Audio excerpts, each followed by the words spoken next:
वंदे मातरम। आज मैं कक्षा सप्तम के बच्चों को वसंत भाग 2 का पंचम अध्याय पढ़ाऊंगी, जिसका नाम है मिठाई वाला। मिठाई वाला शब्द से आप समझ गए होंगे मिठाई बेचने वाला। यानी इस पाठ में मिठाई वाले की स्थिति, मनस्थिति का वर्णन इसमें किया गया है। क्योंकि जो फेरी वाले होते हैं, यहाँ पाठ में बताया गया है कि जो फेरी वाले होते हैं, अभी तो जो लोग जिनके पास में अपनी खुद की दुकानें नहीं होती, खुद की जगह नहीं होती, तो वो अपना व्यापार फेरी लगा कर करते हैं। अब फेरी के रूप में वो कुछ ऐसी चीज़ें, रोज़मर्रा की चीज़ें चुनते हैं जिनकी गलियों में, घरों में ज़रूरत होती है। तो ये जो फेरी वाले हैं, वो फेरी वाला चाहे आम बेचने वाला हो सकता है, कपड़े बेचने वाला हो सकता है, यानी दैनिक जो जीवन में काम आने वाली चीज़ें होती हैं उनकी फेरी लगाकर लोग बेचते हैं। यानी एक तरह से ये उनका छोटा छोटा धंधा, लघु उद्योग धंधा सा होता है। जिनके घरों में जगह नहीं होती, जिनके पास में दुकानें नहीं होती, तो वो फेरी लगाकर अपनी वस्तुओं को बेचा करते हैं। अब इसमें पाठ में बताया गया है कि दिल्ली के फेरी वालों की एक बड़ी विशेष, फेरी लगाकर घूम कर जो सामान बेचते हैं उनको कहते हैं फेरी वाले।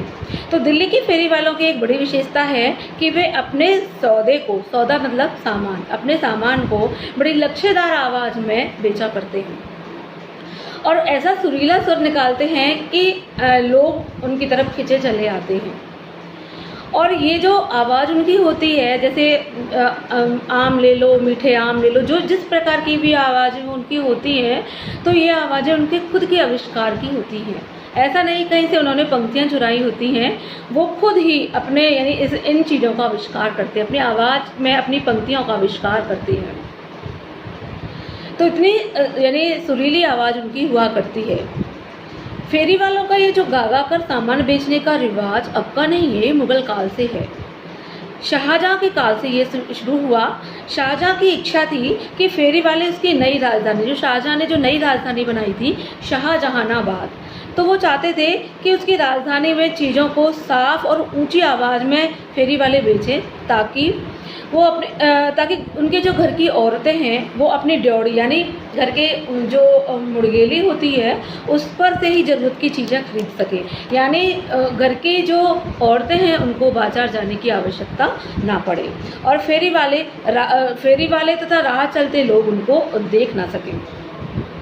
अभी मैं कुछ एग्जाम्पल इसमें दूंगी, जिससे आपको समझ आएगा कि आप भी इन चीज़ों को देखते हैं कि किस प्रकार फेरी वाले अपने सामान को बेचा करते हैं। जैसे गर्मियों में आपने देखा होगा ढकेल वाले होते हैं या साइकिल पे अपना सामान रखे हुए होते हैं, तो वो खरबूजे, ककड़ी, तरबूज आदि जो सामान जो खाने की चीज़ें बेचते हैं, फल बेचते हैं या सब्जी बेचते हैं, वो किस प्रकार बेचते हैं। जैसे आम वाला चल रहा है, कोराने के लड़वा, सरोली की बहार, लड्डू हैं पाल के लड्डू, बासी पराठे के संग खा लो, रस के घड़े हैं ये चूसने वाले। यानी अपनी अपनी आवाज़ में वो ये सारी चीज़ें जो है बेचा करते हैं।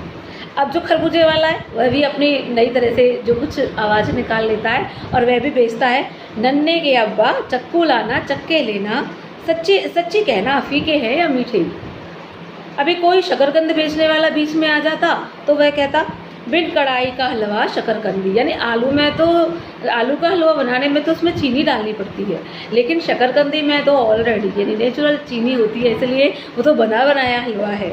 ककड़ी वाला भी अपनी ककड़ियों को पानी से तर करता रहता है, छिड़काव, क्योंकि पानी नहीं होगी तो वो मुरझा जाती है, तो ककड़ियों पर पानी का छिड़काव करता रहता और चिल्लाता, लैला की उंगलियाँ मजनू की पसलियाँ। यानी पतली पतली होती हैं वो, तो लैला की उंगलियाँ मजनू की पसलियाँ तैर कर आई हैं बहते दरिया में। यानी तैरते तैरते ये पानी के साथ में आ गई। इस तरह ये फेरी वाले का क्रम चलता रहता है। तो ये जो पाठ है, इस पाठ में एक मिठाई वाला, जो हम पंचम अध्याय इसका पढ़ेंगे, मिठाई वाला, इस पाठ में एक मिठाई वाले की मानसिक स्थिति का वर्णन किया गया है। अब हम जो नित्य ये जो फेरी वालों को देखते हैं, पता नहीं किस स्थिति से ये गुजर रहे होते हैं, तो इस पाठ में एक जो बताया गया है वो केवल किसका बताया गया है, एक मिठाई वाले, जो उसकी घर की स्थिति कैसी है, किन हालातों में वह यह काम करता है, तो इस पार्ट में बताया गया है। तो अभी हम शुरू करते हैं। अभी तक तो हमने पढ़ने के लिए, जो समझाने के लिए कुछ बातें आपको बताई थी। अब जो पार्ट है हम शुरू करते हैं। तो इसमें एक मिठाई वाला, इस पाठ के जो लेखक हैं वो हैं भगवती प्रसाद वाजपेयी, जिन्होंने ये एक मनोवैज्ञानिक प्रकार का जो कहानी है वो लिखी है। एक मिठाई वाला जो नित्य गलियों में घूमा करता, बहुत ही सुरीले स्वर में वह गाया करता था।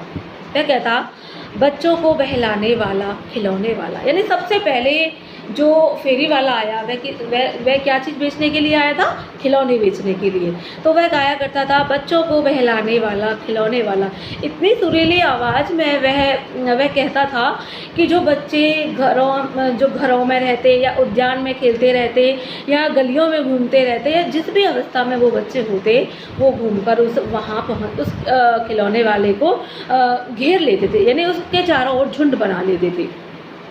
उसकी सुरीली आवाज़ से बच्चे तो बच्चे, बड़े भी मतलब उससे रोमांचित होने लगते थे, इतनी सुरीली आवाज़ उसकी थी। वह बच्चों को उनकी पसंद के खिलौने देता था। अब बच्चा जो भी खिलौने पसंद करता, जिस भी रंग का करता, वह कभी बच्चों के दिल को नहीं दुखाता था। अब इसमें उसकी क्या स्थिति थी, इसका खुलासा उसने बाद में किया है कि वह उन बच्चों को कम कीमत पर, यानी जितनी कीमत उनकी बनवाई की होती थी उसमें वह मुनाफा नहीं लेता था, जितनी कीमत होती थी वह उसी में उनको बच्चों को रंग बिरंगे खिलौने दे दिया करता था। अब उद्यान से बच्चे आ रहे हैं, अब ये छोटे छोटे बच्चे जो खिलौने लेने के लिए आ रहे हैं, तो कभी किसी के चप्पल छूट जाती थी भागने में कि मैं पीछे ना रह जाऊँ, मैं पीछे ना रह जाऊँ। वो बच्चे अपने मम्मी पापा के पास जाते, दादी बाबा के पास जाते, खिलौने के लिए पैसे लेते और चल देते खिलौने वाले के पास में। और वह बच्चा उन खिलौने वालों को, उन बच्चों को जैसा वो चाहता वो खिलौने देता, और इस प्रकार वो एक गली से दूसरी गली फेरी लगाता हुआ खिलौने बेचता था। बच्चे खिलौने देखकर पुलकित हो उठते, वह उससे पैसे लाकर देते और उसका मोल भाव करते। यानी बच्चों को मोल भाव नहीं आता, फिर भी वो मोल भाव अपनी तुतली आवाज़ में किया करते थे।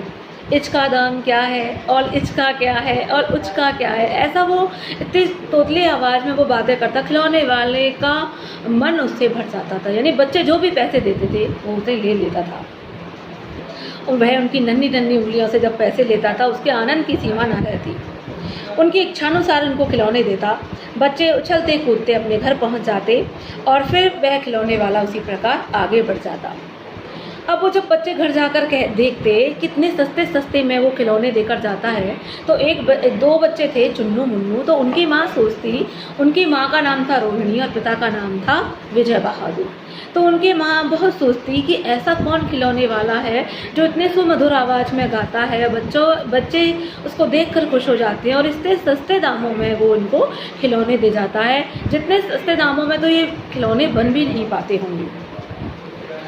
तो वो चुन्नू मुन्नू कहते, देखो मेला घोला, देखो मेला ऊँट, देखो मेला हाथी। तो वो एक दूसरे को खिलौने दिखाते और खुश हो जाते, और देखो वो खिलौने वाला जो है हमको इतने सस्ते दामों में देकर गया है। अब ये जरा सी बात ठहरी और खिलौने वाला जो था उसका नियम था, वो खिलौने बेच के गया, एक गली से दूसरी गली घूमता हुआ वो खिलौने बेचकर चला गया। अब जो चुन्नू मुन्नू के माता पिता थे रोहिणी और विजय बहादुर, यानी रोहिणी भी लगभग इन बातों को भूल चुकी थी। अब वो ये बात आई गई हो गई और लगभग 6 महीने इसी प्रकार बीत गए। अब इसके बाद में जो 6 महीने बाद में नगर में एक चर्चा हुई कि एक मुरली वाला आया है। मुरली यानी बंसी, भगवान कृष्ण बंसी बजाया करते थे। बच्चों को बंसी बजाना बहुत अच्छा लगता है, छोटे छोटे बच्चों की चीज़ें वो लाया करते थे। तो नगर में 2-4 दिनों से बड़ी चर्चा उस मुरली वाले की हो रही है, बच्चों को बहलाने वाला, मुरलिया वाला, ऐसा कहकर वो नगर भर में मुरली बेच रहा था। लोग बच्चे तो क्या, बड़े बड़े लोग भी इसकी तारीफ़ कर रहे थे कि भाई वाह, क्या मुरली वाला है, बड़ा उस्ताद है मुरली बजाने में, मुरली बजाकर गाना सुनाकर वह मुरली बेचता भी है। और सो भी 2-2 पैसे में। भला उसे क्या मिलता होगा, मेहनत भी तो नहीं निकलती होगी। यानी व्यक्ति जो चीज़ें बेचता है वो अपना घर परिवार का गुजर बसर करने के लिए, वो कुछ कमाई करने के लिए वो काम किया करता है। लेकिन सब लोग सोचते हैं कि 2-2 पैसे में वो मुरली देता है तो भला उसका गुजर बसर कैसे होता होगा। उसकी खुद की मेहनत भी जो नगर भर में ये जो घूम फिरता है तो मेहनत भी तो नहीं निकलती होगी। लेकिन सब व्यक्ति आपस में पूछे, देखा है वह मुरली वाला कैसा है। उत्तर मिलता, उम्र तो अधिक नहीं होगी, यही 30-32 का होगा। यानी उम्र कितनी होगी, 30-32 साल की। दुबला पतला गोरा युवक बीकानेरी रंगीन साफ़ा पहनता है। यानी जो साफ़ा बीकानेरी रंगीन जो लहरिया प्रिंट का या राजस्थानी प्रिंट का जो साफ़ा होता है वह पहनता है। वही तो नहीं जो पहले खिलौने बेचा। यानी आवाज़ जब मिलती जुलती है तो ऐसा लगता था कि यह वही तो नहीं है जो पहले मिठाई लेकर आया, वो खिलौने लेकर आया था।